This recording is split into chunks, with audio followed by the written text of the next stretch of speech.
পেনাল্টিতে বাসায় গেছিল লাস্ট বিশ্বকাপ আমরা দেখছি। তো কিছু বলার নাই, আমরা পেনাল্টি পাইলে আমরা ওয়ার্ল্ড কাপ জিতি, আর আরেকজন আছে পেনাল্টি পেলে তারা হচ্ছে বাসায় চলে যায়। তো বুঝতেই পারতেছেন কি বলবো। আর অলরেডি আমরা ডিফেন্ডিং চ্যাম্পিয়ন হিসেবে তো আমরা মাঠে নামছি, আর আর্জেন্টিনার পারফরমেন্স হিসেবে তো কিছু বলার নাই। তো দেখা যাক কি হয় বাকিটা। এখন অব্দি মেসি মাঠে নেই, মানে আজকের ম্যাচে, তারপরও 2টি গোল অলরেডি হয়ে গিয়েছে হাফ এন আওয়ারের আগেই। সামনে আরো কত হতে পারে, কত এক্সপেকটেশন আছে? আমার মনে হচ্ছে মিনিমাম তো আর্জেন্টিনা আজকে 5টা দিবেই। আমাদের উঠে দাঁড়াতে হবে। স্পিড সকল অন্যায়ের বিরুদ্ধে রুখে দাঁড়ানোর এনার্জি পার্টনার। আর একটা দল চাইছিল যে মেসির ছাড়া জানি আমরা একদিন মাঠে নামি, তো আমরা নামলাম, গোল অলরেডি 2টা দিচ্ছি, আশা করি আরো 2-3টা হবে। দেখা যাক বাকিটা কি হয়। কি মনে হচ্ছে? গোল পেয়েছেন, পেনাল্টি তো পেয়েছে, এমনি পেয়েছে normally. Argentina without a penalty impossible জেতা ওর জন্য। লাস্ট 2টা ম্যাচে কি ইয়া ছিল, পেনাল্টি টাফ হইছে, এজন্য তো টাফ হইছে জেতা। কই টাফ হইছে? পেনাল্টি তো পারেন না, আপনাদের তো পেনাল্টি লাগে না, আমরা তো প্র্যাকটিসই করি না। পেনাল্টি আমরা প্র্যাকটিস করি না। পেনাল্টি ছাড়াই 7-1।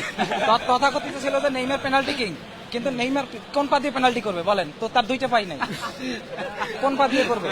আমাদের হচ্ছে পেনাল্টি প্র্যাকটিস করা লাগে না, কারণ পেনাল্টি হচ্ছে প্র্যাকটিস করবে, এবারে আমাদের কোনো পেনাল্টি দিবে না। আরে বাবা, পা থাকতে হবে না, আর আর্জেন্টিনা দেখো এবার কিন্তু অনেক খারাপ খেলছে, পা থাকতে হবে না। কারণ হচ্ছে মেসির এই সব টিমের সাথে এরকম খেলা, এইসব টিমের সাথে এসব খেলা হয় না। অলরেডি 2 নেইমারের পায়ের ইঞ্জুরি না হলে 28, 23, 78 এইসব টিমের সাথে তোমার খেলা। ব্রাজিল কার সাথে খেলছে? ওই লাস্ট জানি কে ছিল জানি, লাস্ট জানি কে ছিল ব্রাজিলের সাথে?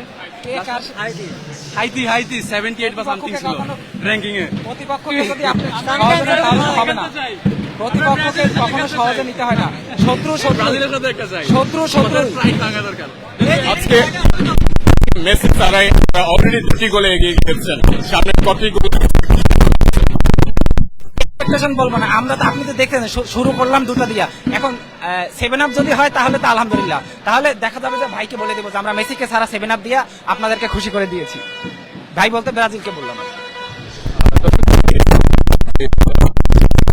কিছুক্ষণ পূর্বেই কিন্তু একটি গোল হয়েছে, যেটি পেনাল্টিতে গোল পেয়েছে আর্জেন্টিনা, এবং তার আগে আরো একটি গোল হয়েছে, অর্থাৎ এখন অব্দি 2-0 গোলে এগিয়ে রয়েছে আর্জেন্টিনা। এবং আমরা দেখছি গোলের পরপরই কিন্তু ড্যাফোডিল ইন্টারন্যাশনাল ইউনিভার্সিটি রয়েছে, তারা কিন্তু উচ্ছ্বাসে ফেটে পড়ছিল, এবং এখানে কিন্তু গুটি কয়েক ব্রাজিলের সমর্থকরা রয়েছে। তারা শুরু থেকে বেশ উচ্ছ্বাসিত ছিল যে আজকের ম্যাচ ড্র হতে পারে, যেহেতু আর্জেন্টিনার গুরুত্বপূর্ণ প্লেয়ার